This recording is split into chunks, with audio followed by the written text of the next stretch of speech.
Welcome to our coffee morning. In its simplest form, a road is something that makes getting from one place to another easier. They make the task of travelling more predictable, largely because been taken before by others, sometimes over thousands of years. They connect places to each other and make movement between them easier. They are not necessarily a human construct, though.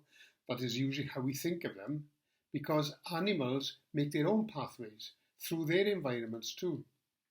Think of the sheep tracks on the hillsides, where generations have worn clear paths used by those who went before them, or the migration routes followed by animals across tundra and savanna in predictable pattern over millennia.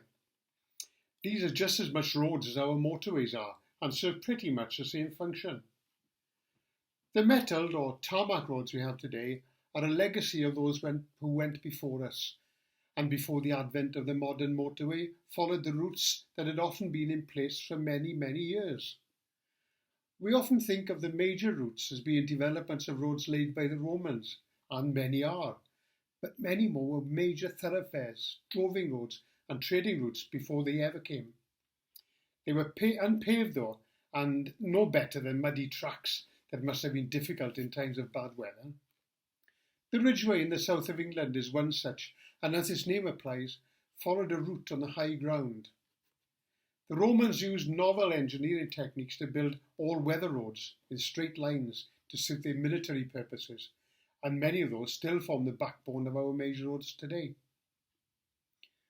Roads take on many forms, and we use many words to describe them.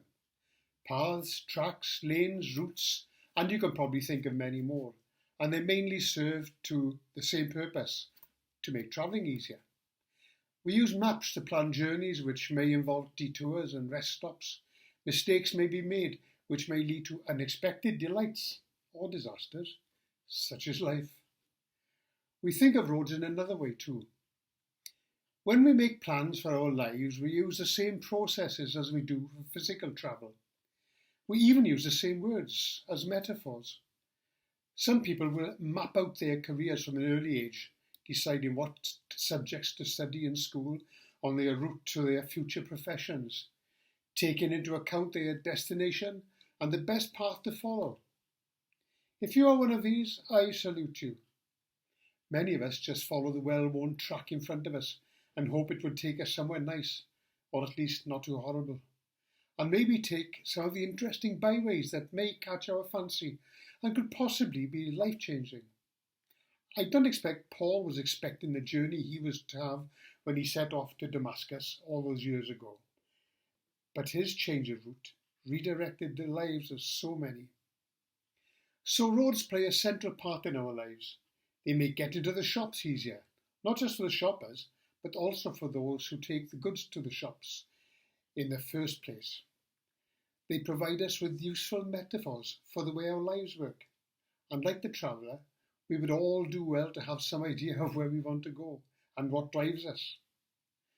How to best avoid the difficult bits and how to cope with them when we find ourselves hopelessly lost with the petrol running low and a storm in the offing. Hint: stop and ask for help. The Hollies song, Long and Winding Road, recycles a story of a little girl of about 8 years carrying a boy, almost as big as herself, along the road. A traveller remarked that he seemed a big load for her. "He ain't heavy," she said. "He's my brother." Enjoy your coffee and this lovely weather, and don't forget to phone a friend.